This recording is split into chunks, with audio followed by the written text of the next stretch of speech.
The anime begins with a male fighter named Cestvs, who is shown trying to get back up during a boxing match after being called out to by the male referee. The referee keeps calling out to him, trying to revive him and determine if he can continue the match. After a few moments, Cestvs manages to get back on his feet, and the audience erupts in cheers, hoping to see their starfighter triumph. However, upon opening his eyes and seeing his opponent, Cestvs is met with a series of strong consecutive punches and begins to fear for his life. His opponent is the formidable male fighter Emden, who has never lost a match and is known for his deadly attacks that leave opponents no chance of victory. Meanwhile, in the palace of the Roman Empire, Prince Nero Demetrius is crowned the 5th emperor. At only 17 years old, he becomes the youngest emperor to ever lead the Roman Empire. The people greet their new leader with pride and applause, excited to see Demetrius continue the glory of their kingdom. Earlier in the slave-holding prison, an old male prisoner named Rocco manages the other prisoners, so they don't fight over food. After the warden brings in their meals, he ensures that they are distributed evenly so that all the prisoners can eat. He also invites his best friend, Cestvs, to join them and enjoy the food provided by the prison guards. Cestvs is a teenage boy who has been living as a slave fighter for many years, but at that time, he had never fought in a real match. While waiting for his turn to fight with the other slave fighters, Cestvs trains relentlessly to increase his strength and speed. In contrast, Rocco is an experienced fighter-slave who has easily won the few matches he has entered. Rocco's strong and muscular physique makes many of the other fighting slaves hesitant, or afraid to fight him. As the prisoners are enjoying their meals, a guard calls out to them and asks them to gather in the middle of the arena as the final stage of the slave fighter selection is about to begin. In this selection, the prisoners will fight against each other, and the winner of the match will be trained to become a slave fighter. When the prison guards call Rocco and Cestvs names, they are shocked to learn that they will be fighting against each other. However, they have no choice but to fight to have the chance to become warriors and begin their journey toward freedom from slavery. Soon after, Cestvs' male coach, Zafar, approaches him, looking anxious as this is his first real fight in the arena. Furthermore, Cestvs has to fight against Rocco, who is known for his superior physical strength and is also his best friend. As the fight begins, Cestvs tries to gather his courage while Rocco confidently tells him not to hold back. To everyone's surprise, Cestvs manages to land a punch on Rocco's face, causing him to feel the pain of the attack. After that, Rocco tries to throw a second attack at him while Zafar shouts from the sidelines, urging him not to hesitate and to keep attacking until he defeats Rocco. Determined to end the match quickly, Cestvs fights back with successive fist attacks on Rocco's body and face. When he sees Rocco lying down and unable to get up, Cestvs tries to help him up so they can continue the fight. However, unexpectedly, a male prison guard named Julian Valens has already shot several arrows at Rocco's body, killing him in front of Cestvs' eyes. Seeing that, Cestvs cannot accept that his best friend has been killed unfairly and asks Julian why he killed Rocco in the middle of a match. Julian reveals that he knew Rocco would not win the match and that all losers like Rocco would be eliminated until he found a winner. From the start, Julian's goal in holding battles between prisoners was to find the best fighting slaves, and he had already decided to choose Cestvs as his fighting slave. Then he marks Cestvs' left hand with hot lead as a sign that Cestvs is now his slave fighter, and all of the wins Cestvs achieves will go directly to him. As a slave, Cestvs was promised wealth and fame if he fought in the arena for his owner, Julian. If he managed to win 100 fights, he would gain his freedom. In the days leading up to Cestvs' next fight, Zafar worked tirelessly to increase his punching power and improve his ability to attack and evade his opponents without retreating.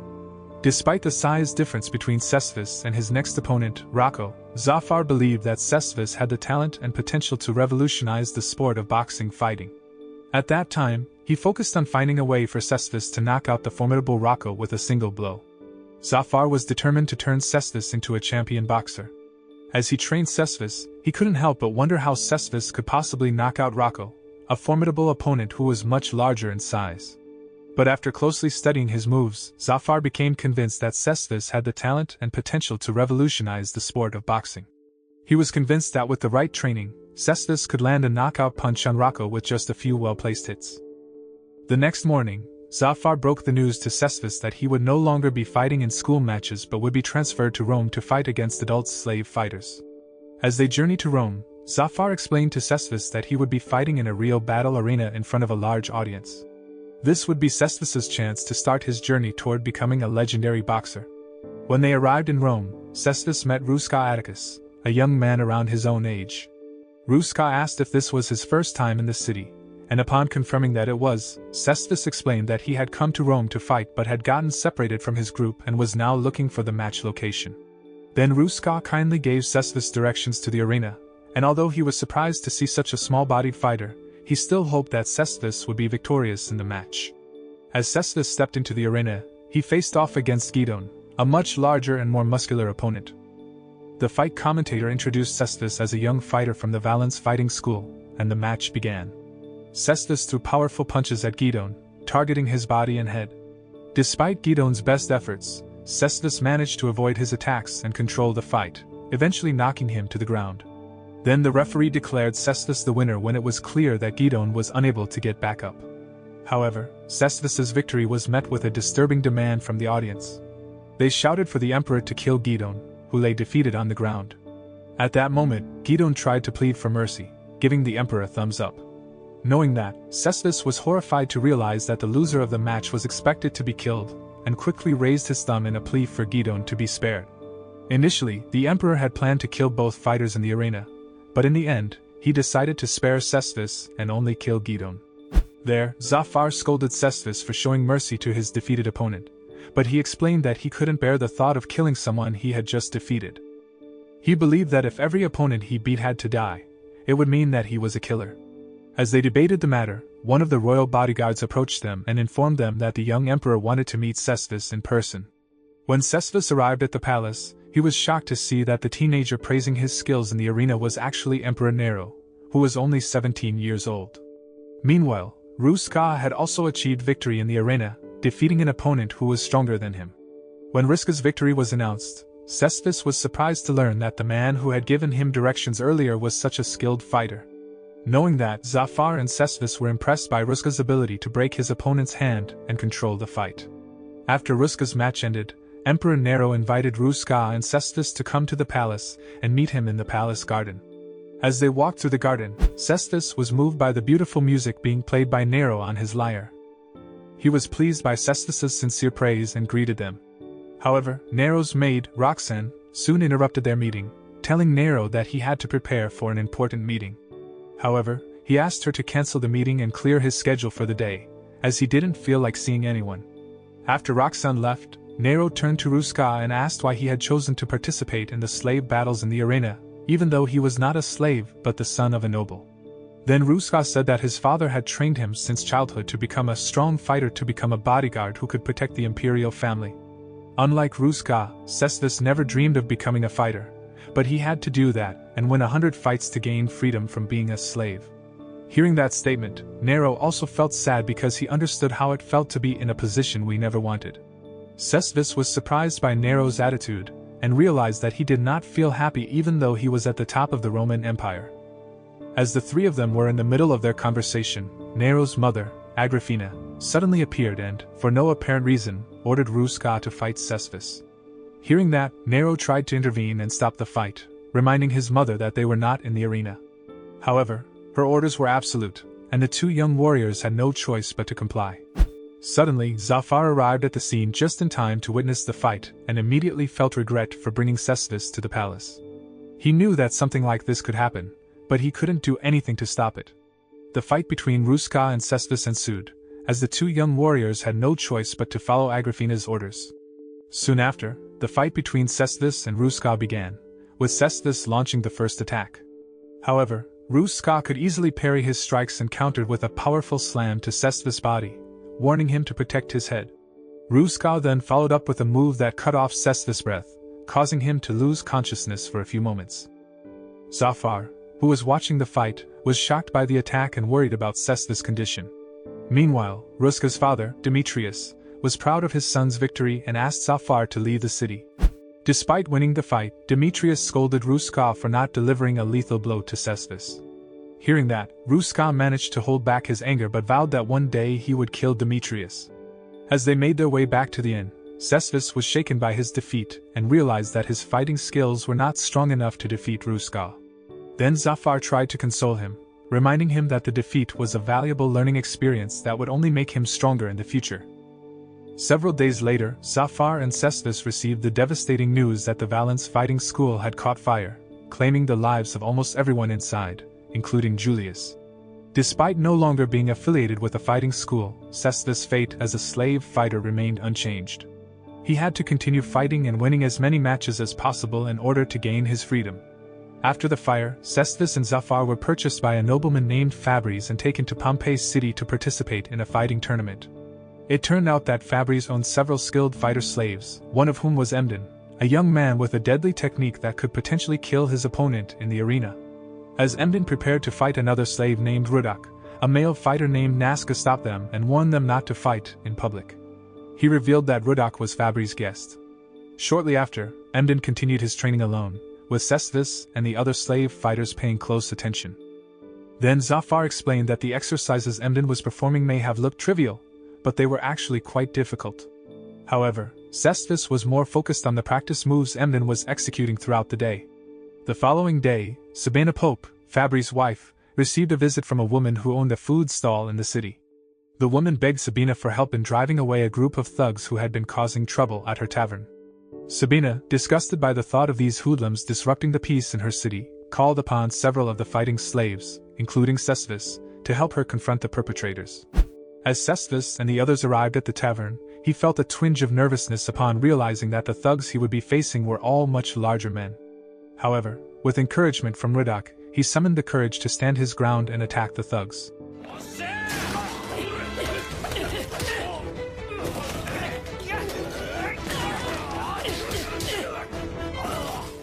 Despite the odds against him, Cestvs and the other fighting slaves managed to corner the ruffians. Unfortunately, one of the thugs managed to catch him off guard and strike him from behind before fleeing the scene. Not long after the altercation at the tavern, Emden arrived on the scene, dragging the thug who had escaped Cestvs' attack. When Emden stood before Sabina, she mentioned that she had found another great fighter who could potentially replace him. However, Emden begged her not to make a hasty decision. It turned out that Emden was a combat slave who had been tasked with protecting Sabina's family, but recently, her attitude towards him had grown colder, as she had been avoiding him. When Emden asked Sabina why she wanted to replace him with another fighter, she admitted that she was disappointed in him for breaking a promise they had made. Emden, determined to make amends, promised her that he would win his next fight without a single defeat, reaffirming his dedication to their agreement. As Nazca observed their interactions, he realized that Emden had harbored romantic feelings for Sabina for quite some time. However, he also knew that no matter how hard Emden tried to impress Sabina, she would never be with a slave like him. Nazca had actually been aware of Emden's feelings for some time, and he remembered the moment when Emden had mustered up the courage to wish Sabina a happy birthday. At that time, he offered to win 30 consecutive fights as a reward for her, but she was not satisfied with this and demanded that he win 50 fights in a row. If Emden completed this challenge, Sabina promised to free him from his status as a slave and make him her personal aide. When Rudak learned of this challenge, he thought Emden's reason for fighting was ridiculous and vowed to defeat him in order to shatter his winning streak. After the incident at the food stall, Cestvs couldn't shake the thought that if he were taller and stronger, the thugs would have had no chance of escaping him. That night, as the fighting slaves sat down for dinner, Zafar noticed that Cestvs seemed troubled and asked him what was on his mind. Cestvs admitted that he had felt frustrated earlier that day, as he had been unable to show off his abilities since his opponents were always bigger and stronger than him. Cestvs wished he had a lethal technique like Emden's, something that would allow him to take down his opponent in one strike. But Zafar explained that there was no simple technique that could end a fight instantly. To launch a deadly attack on an opponent, a fighter must be able to anticipate their attack patterns and identify their weak points. Zafar then asked Cestvs if he could control his desire to kill in the arena, as one day, he would surely face a dangerous opponent in a life-or-death battle. If he could accept his destiny as a fighter and promise not to run away again, Zafar offered to teach him a deadly technique. Soon after, Cestvs asked Zafar to teach him the technique because he wanted to win his matches and avoid dying in the arena. As they spoke, Nazca approached Cestvs and told him that Sabina wanted to meet with him privately. When Cestvs arrived at Sabina's room, she revealed that she was interested in purchasing him and making him her personal bodyguard. Cestvs was surprised by this and asked her why she had chosen him, especially since she already had Emden, who was extremely dedicated to her and willing to do anything for her. Sabina explained that she was impressed by Cestvs' fighting ability and his ability to defeat opponents despite his smaller size. Besides that, she felt that she could no longer control Emden, who tended to rebel and break the rules, which would make it difficult for her to bring him to social events. If Cestvs had accepted Sabina's offer, he would have been freed from the constant bloodshed of the arena, but he decided to reject it. He told Sabina that he was tired of being constantly traded and wanted to fight for his freedom in his own way by winning battles. Although Cestvs' life as a slave fighter was full of sadness, he took comfort in the fact that he had a highly respected teacher and friends who respected him. He reiterated that he wanted to earn his freedom through his own strength and live with pride as a true fighter. Upon hearing his refusal, Sabina felt humiliated and offended and decided to call upon Emden to fight Cestvs in the arena. Sabina wanted Emden to win the fight and completely destroy Cestvs, leaving him battered and unable to stand in front of her. She said she didn't want Emden to hold back, even though his opponent was just a child, because she wanted Cestvs to regret rejecting her offer. The next day, Emden began training hard in order to increase his strength, all the while enduring his disappointment at the thought of Sabina offering Cestvs what he had been seeking for 16 years. A few days later, as the tournament games began, Cestvs and Emden finally faced each other and prepared to start their fight. When the referee signaled the start of the match, Cestvs quickly launched a series of attacks, which Emden easily parried. It seemed that Emden underestimated his abilities, as he was just a kid with little experience in arena battles. However, Emden's confident attitude made him vulnerable, and Cestvs managed to land a hard punch to his face, knocking him to the ground.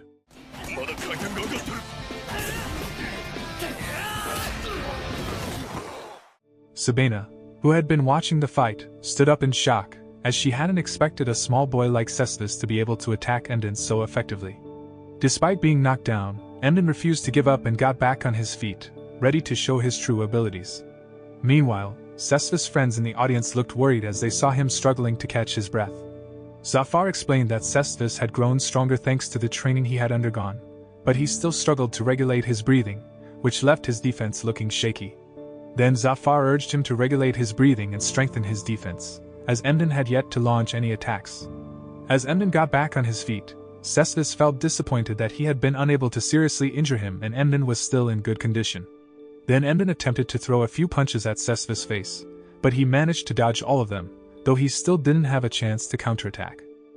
Zafar, noticing that Cestvs was being cornered, asked him to adjust his position and control the space between the fighters, as allowing Emden to push him backward would give him an advantage in the fight. As Cestvs continued to dodge the attacks, Emden finally found an opening and punched Cestvs' ear. Everyone was surprised by Emden's unusual target, but Zafar knew that such a blow could throw off an opponent's balance, as the ear canal is closely connected to the center of balance. As Zafar had predicted, Cestvs could get back on his feet, but his vision was blurry, and he lost his balance. In the audience seats, Nazca recognized Emden's stances, which were movements he always used to launch deadly attack techniques. He was shocked to see Emden using these techniques on a boy, as they had previously killed 3 opposing fighters. Ignoring the pain in his head, Cestvs began throwing punches at Emden to find an opening to attack his stomach. However, he didn't realize that Emden was baiting him, waiting for an opportunity to unleash his deadly technique. Emden then jumped up and began hitting Cestvs on the back of the head until he fell to the ground and lost consciousness for a few moments. Seeing that, Zafar and Cestvs' friends in the audience tried to get him to regain consciousness by calling out his name repeatedly. After a few moments, Cestvs regained consciousness, and this is the scene that was shown at the beginning of the anime when he fought tooth and nail against Emden. Even though he was back on his feet, Cestvs looked a little confused by the situation around him, as Emden's previous killing blow technique had caused him to suffer a severe concussion. He even experienced temporary memory loss, which made him unable to remember what had happened before he lost consciousness or what attack Emden had used on him. Zafar, who had been training Cestvs for years, knew that he still hadn't used all of his abilities and believed that he could still survive. Then Emden tried to intimidate Cestvs by saying that he could have died in that fight if he dared to launch an attack, but Cestvs refused to back down and wanted to continue the fight. Emden was surprised to see that the fighting boy had not given up, even after receiving a deadly attack and suffering a severe concussion. Cestvs' friends in the audience were also surprised to see him still standing straight. Zafar explained that this was possible because Cestvs' cardiopulmonary function was still fully operational, and the system could quickly circulate fresh oxygen throughout his body. Additionally, people with light and elastic bodies like Cestvs could absorb and deflect the force of their opponent's punches, reducing the impact of Emden's attack. Emden, who was growing tired of the long fight, decided to end it by launching a dangerous follow-up attack.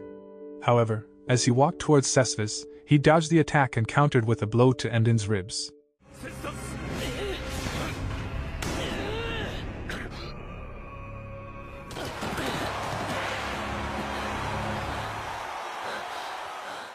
He also turned the tables and began to dominate the battle, exciting the spectators, who cheered and yelled excitedly.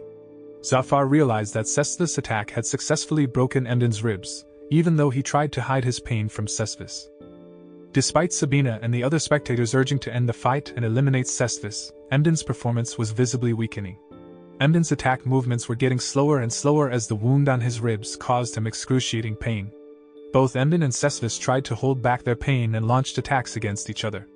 When Emden realized that Cestvs was going to attack his ribs again, he quickly dodged and changed his stance, causing Cestvs to feel anxious. He knew that whenever Emden adopted a powerful stance like that, it meant he was about to launch a lethal attack, but this time he didn't know what technique Emden would use. Zafar told Cestvs that Emden was setting up the stance to gain time and allow his wounds to heal and ordered Cestvs to take advantage of this opportunity to attack. As he kept throwing punches, Emden tried to fend off all the attacks using a combination of techniques. As blood started dripping from Cestvs' temple and blurring his vision, he realized that he was in a life-or-death battle. Determined not to be killed in the arena, he decided to use the deadly attack technique taught to him by Zafar.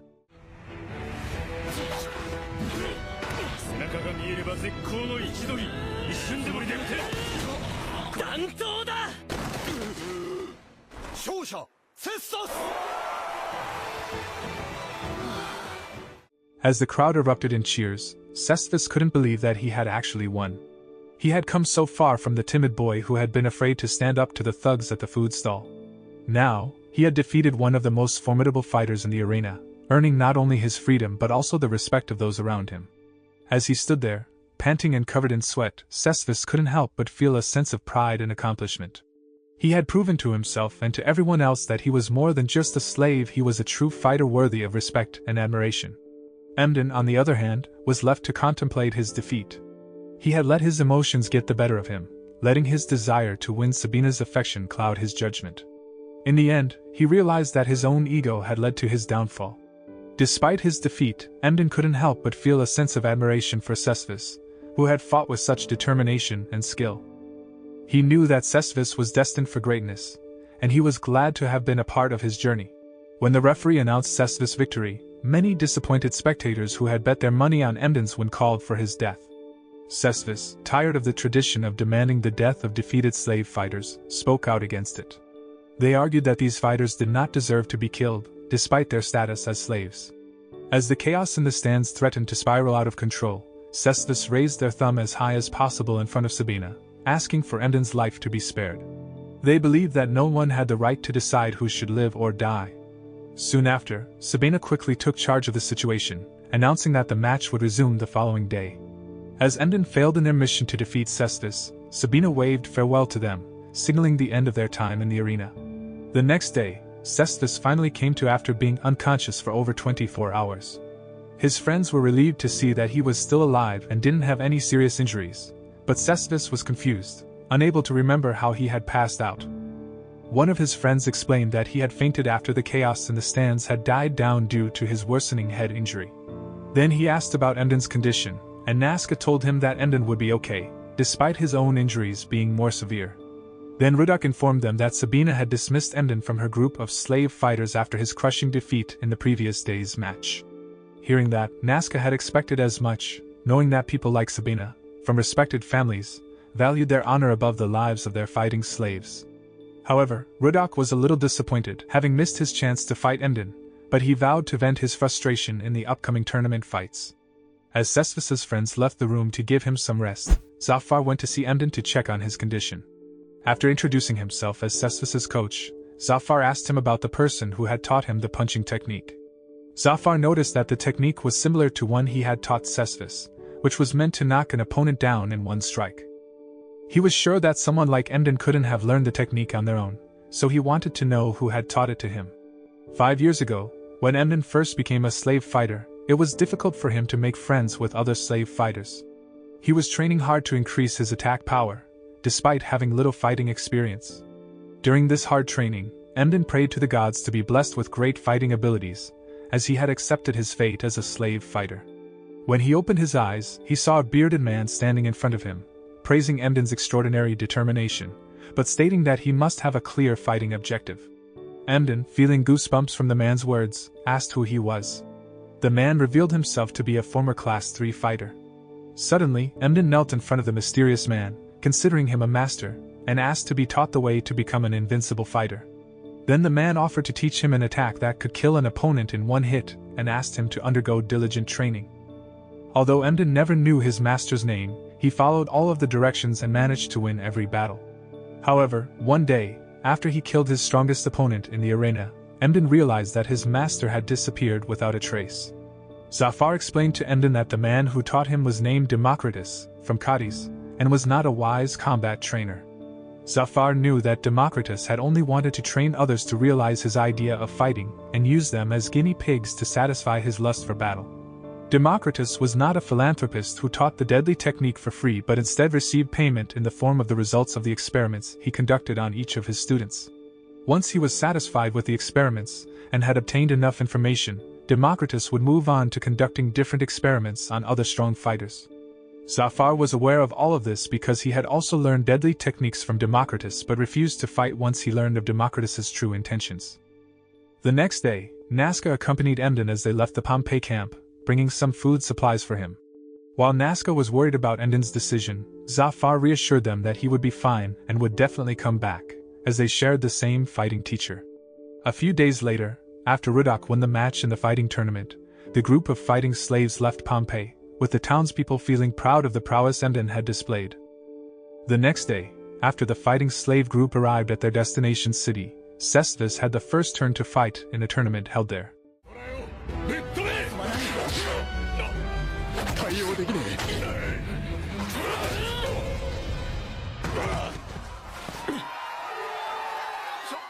After he succeeded in defeating his opponent in the arena, a young fighter named Felix was impressed with Cestvs' fighting ability, as the punching power he possessed was considered very strong for someone so young. Initially, Felix wondered where Cestvs had learned this attack technique, but upon learning that Zafar was the one who trained him, Felix became even more interested in defeating him. So before this, Felix had heard the story of a great fighter from Nemedia city named Zafar, who earned the nickname Wolf, and disappeared after suffering a serious knee injury.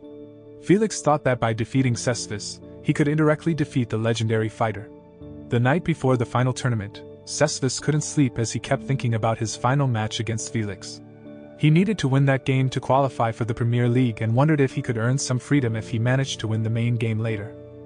The next day, as Cestvs prepared in the fighter's room, his colleague Pedro suggested they watch the semi-final match in the first group to get a sense of Felix's abilities. But Cestvs argued that observing one opponent's match was dangerous, as a fighter's attack pattern in each match was always different. It would be safer to assume that the opponent they were facing was strong and did not know their abilities without facing them head-on, allowing them to be more vigilant and cautious. In the first group preparation room, Felix's friends cautioned him not to underestimate Cestvs too much, as he could beat Felix in this match. However, Felix reassured them that he had never underestimated Cestvs but had observed his matches in the previous game, and already knew his weaknesses. As the final match was about to begin, Felix stood confidently in front of Cestvs, his eyes sharp as he looked into Cestvs's. The match was very noisy, with many gladiator fighters who had lost also watching. But to Rudak, they were simply more concerned with getting their money back than being great gladiator fighters. Suddenly, the match referee announced that the winner of the final round battle would be sent to the main event in Syracuse, Sicily. As the referee signaled the start of the match, Cestvs and Felix prepared to launch their first attack, each getting into their stance. At that moment, Cestvs suspected that Felix was a strong and clever opponent, given that he had made it to the final round despite having a similar build as him. Then he launched the first attack, trying to find out Felix's fighting style, and continued to throw punches repeatedly, pushing Felix backward. Seeing the attack speed Cestvs possessed, Felix increased his defense, not letting Cestvs easily dominate the arena. In the audience seats, Zafar explained that Felix had a lot of experience fighting in narrow arenas, giving him an advantage in terms of controlling the arena. With Felix's ability to dive quickly, he suddenly landed a hard punch on Cestvs' head, causing him to fall to the ground. Cestvs was surprised, as he thought he had managed to avoid the punch, But Felix's attack range was longer than he expected, rendering an evasive move insufficient. As Cestvs collapsed, Felix insulted him and claimed he would show Cestvs a real fight. Then he tried to get back up and warned Felix, who was busy talking, to refocus on the match. Shortly after, Felix returned to his previous attack, throwing several punches to make Cestvs' defense falter and land another hard punch on his head. The crowd's cheers grew louder as they saw Felix starting to dominate the fight and were eager to see what would happen next. Despite receiving 2 hard punches to the head, Cestvs continued to try to get back up, avoiding Felix's punches and analyzing his attack patterns. As Cestvs found himself cornered, Felix revealed that he knew about Cestvs' sprained right ankle when he made his first attack, believing that luck was always on his side. He intended to end the fight by cornering Cestvs against the wall of the arena, blocking his movement, and launching a deadly attack. But Cestvs refused to give up and managed to avoid all of Felix's punches, getting the opportunity to counterattack. After knocking Felix down with 1 punch, Cestvs regained his confidence and believed he could still turn things around. Cestvs' friends in the audience were proud of his abilities, as he was able to analyze opponents' game patterns and find gaps to attack. Zafar explained that Felix's guard would decrease when he was too focused on throwing attacks, and Cestvs took advantage of this opportunity to attack him. As the fight resumed, Felix launched attack after attack with even more force, and Cestvs did the same, but Felix easily dodged them. At that moment, he felt a little disappointed that he hadn't managed to land a meaningful attack on Felix. Soon after, Felix returned to his previous strategy of continuously attacking Cestvs, forcing him to avoid the attacks and get pushed against the arena wall.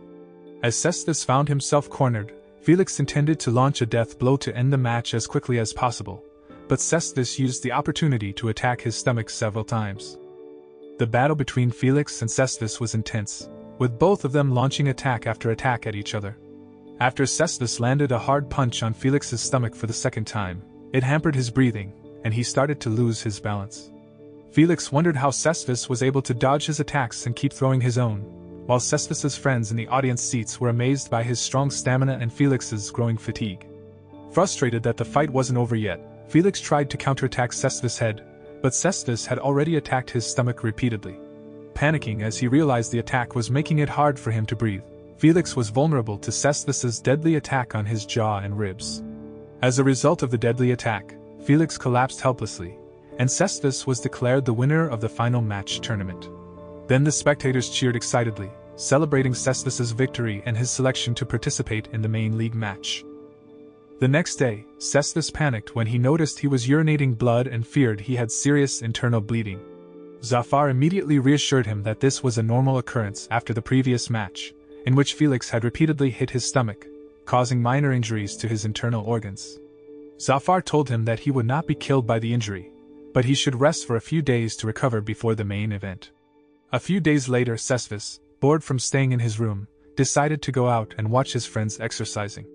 The next day, when all the fighters were ready, they left for Syracuse, Sicily, on a small boat. Upon arriving at the port of Sicily, Cestvs ran into Roxanne and Ruska, who were on duty as royal guards in the city. The following morning, Cestvs invited Ruska to meet again at the same location and informed him that he had successfully passed the qualifying round and would be competing in the main match. However, Ruska told him to withdraw from the match, warning him that it was dangerous and brutal and would be difficult for a young fighter like him to win. But Cestvs was determined not to let all of his struggles go to waste and decided to participate in the match anyway. As he prepared in the room, he ran into Emden, who was determined to avenge his previous defeat in the same match. Moments later, Emperor Nero announced the opening of the main match tournament, which was greeted with great fanfare from the spectators around the arena. The anime ends with a scene of Cestvs walking toward the arena, adjusting his headband, and preparing to face his opponent. The moral that can be learned from this anime is that true victory is only achieved when we cross the finish line. It is important to stay focused and never give up, even when we think we are close to winning. Celebrating prematurely can lead to defeat, as the real winner may still be striving toward the finish.